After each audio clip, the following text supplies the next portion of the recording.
Welcome to our devotion for Friday, the 17th of April. Today's devotion is called Invited to Fellowship, and our reading is 1 John chapter 1 and verse 3, which says, "That which we have seen and heard, we proclaim also to you, so that you too may have fellowship with us. And indeed, our fellowship is with the Father and with his Son, Jesus Christ." Amen. The Apostle Paul didn't want anyone to be in any doubt of who Jesus was. So he laid the facts out right from the very start of his letter. He didn't want there to be any misunderstanding about the man who lived in Capernaum, the carpenter's son, the brother of James and Jude, the healer, teacher, miracle worker. So he doesn't start with earthly credentials. He doesn't start with that which was from Nazareth. He starts with the overwhelming truth, that which was from the beginning. The message of Christ was not just a story or a theory or a philosophy that John came across. It was rooted in the tangible presence of the Messiah, in all that he and the other apostles had seen and heard, and someone that he had touched with his own hands.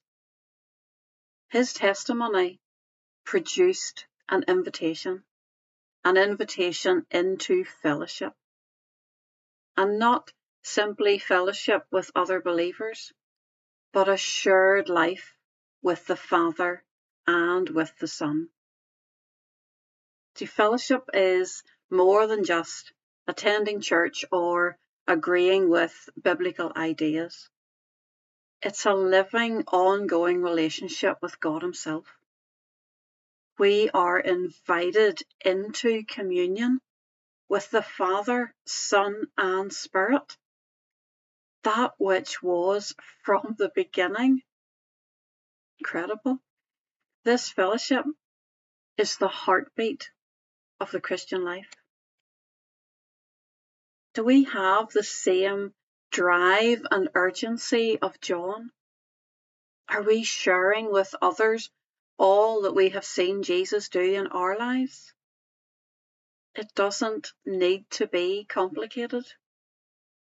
It can be as simply put as the hymn writer Rufus McDaniel said, "What a wonderful change in my life has been wrought since Jesus came into my heart. I have light in my soul for which long I had sought, since Jesus came into my heart." The language might be old, but the truth remains the same. Jesus changes lives.